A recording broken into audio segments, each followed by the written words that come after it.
Asitti immoo maal jedha? Yoosef qalqala Biniyaamii keessa maal akka taa'u ajaje. Ergamaan Waaqayyoo maqaan isaa eenyudha?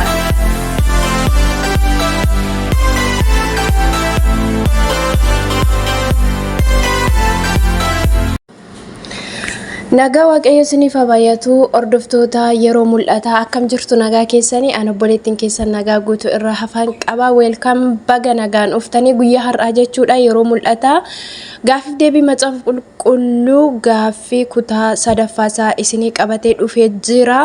Akkuma yeroo darbee jechuudha ammas itti fufa.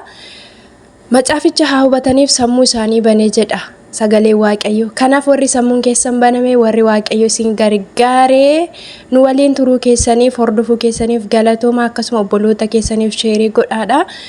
Amma kallattii mangara barnoota keenyaatti darbina. Waaqayyo isin haa eebbisu. Like share gochuudhaan viidiyoo kana haga dhumaatti daawwadhaa. Dubbii Waaqayyoof iddoo laadhaa. Isin keessatti ija haa godhatu. Waaqayyo isin haa eebbisu. Maaliif namni waanuma facaase hammata waanta ta'eef ayyaanni hunduma keessaniif haa baay'atu.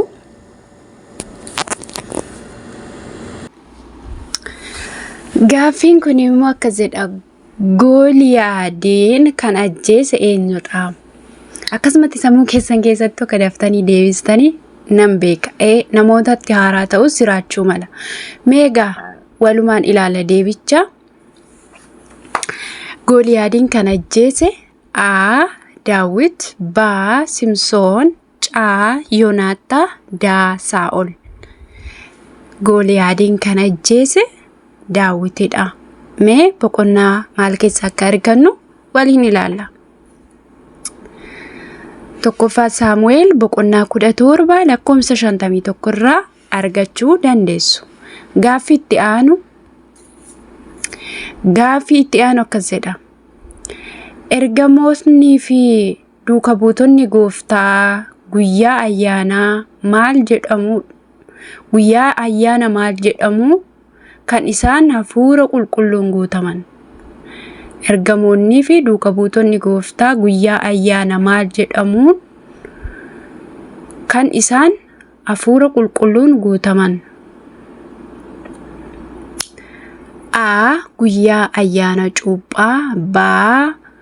Hundi deebiidha. C. Guyyaa ayyaana maxinoo. D. Guyyaa ayyaana 50ffaa jedha. Guyyaa ayyaana cuuphaa, hunda, guyyaa ayyaana maxinoo, guyyaa ayyaana 50ffaa. Mee deebii sirrii guyyaa ayyaana 50ffaa jenna. Boqonnaa maal keessarraa arganna? Kunoo hojii ergamootaa boqonnaa 2 lakkoofsa 1 irraa argattu. Gaaffiin itti aanu akkas jedha. Dubartittiin Simsooniin dogoggorsite eenyu jedhamti? Dubartittiin Simsooniin dogoggorsite eenyu jedhamti jedha. A. Elizaabeet, B. Rahaab, D. Diinaa, C.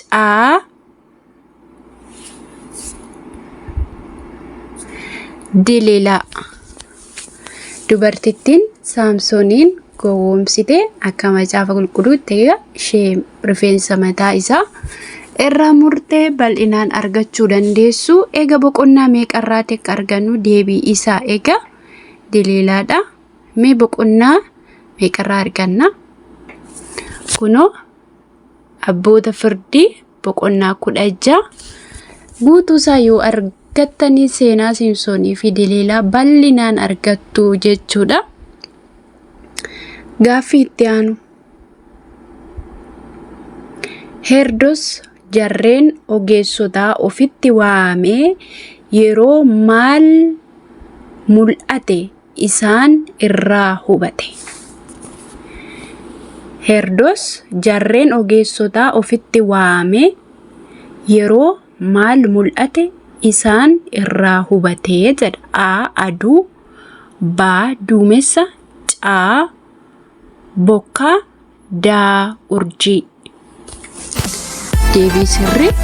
Egaa har'is kuni jarriin ogeessota warra gooftaa Yesuusiin dhalachuu isaa dhaga'anii gara gooftaa Yesuus dhufanidha isaanii. Garuu Heroodis kuni jarreen kana akka inni iddoo mootichaa yeroo ga'anii yookaan bakka inni dhalate yeroo ga'anii maal tokko mul'atu milikitaan akka jarri deeman hundasaa ifama macaafarraa arganna. Garuu wanta kana bal'inaan iddoo isaa argachuuf boqonnaa meeqarraa arganna? Isa dura deebiin isaa maali? Aduu moo duumessa moo bokkaa moo urjiidha? Mee deebiin isaa urjii. Kunoo wangeela Maatiyos boqonnaa 2 lakkoofsa 7 irratti argattu.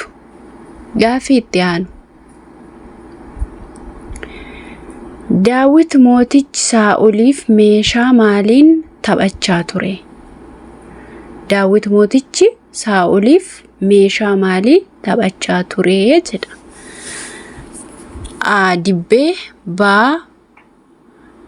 Dibbee baa washiixi caa misinqoo daakiraara. Daawit mootichi Saa'oliif meeshaa maalii taphachaa akka ture deebii isaa kiraara boqonnaa meeqarraa arganna? Tokkoffaa Saamu'eel boqonnaa 16 lakkoofsa 23 irraa argattu. Asitti immoo gaaffii dhugaa fi sobaa nuuf fidee jira. Gaaffii dhugaa fi sobaa kana jechuudha maal jedha? Iddoo wayinii cuunfaatti utuu qamadii dhahuu ergamaan Waaqayyoo kan itti mul'ate Simsoon jedhama. Iddoo wayinii cuunfaa utuu qamadii dhahuu ergamaan Waaqayyoo kan itti mul'ate Simsoon jedhama. Mee sammuu keessanitti yaada. Deebii sirriin soban jedhani akka kootti. Mee maaliif boqonnaa kamirraati? Waliin ilaallaa. Kunooti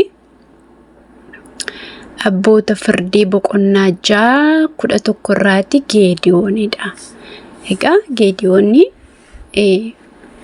otoo qamadii dha'u Waaqayyo akkasatti mul'ate yaaloltu jang'a jabaalanaa kan jedhee baay'ee isaa achirraa dubbifattu Geediyooniin jechuudha.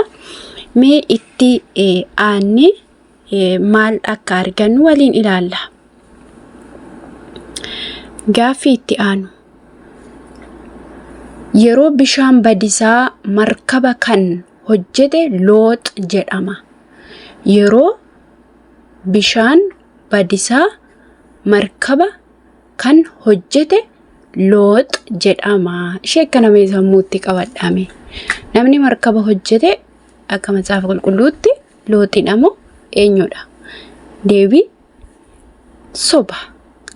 Kan markaba hojjete Loox otoo hin taane Nohedha. Mee boqonnaa kamirraa arganna? Kunoo seera uumamaa boqonnaa 6 lakkoofsa 13-14 Nohedha. Deebii sirrii jechuudha. Gaaffii itti aanu. Namichi xuushii Itoophiyaa tokko macaafa qulqulluu keessaa waa'ee Abrahaam dubbisaa ture.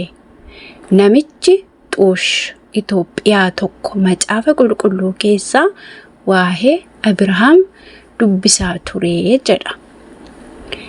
Deebii sirrii mee sammuu keessanitti yaada soba. Kunoo hojii ergamoota boqonnaa 8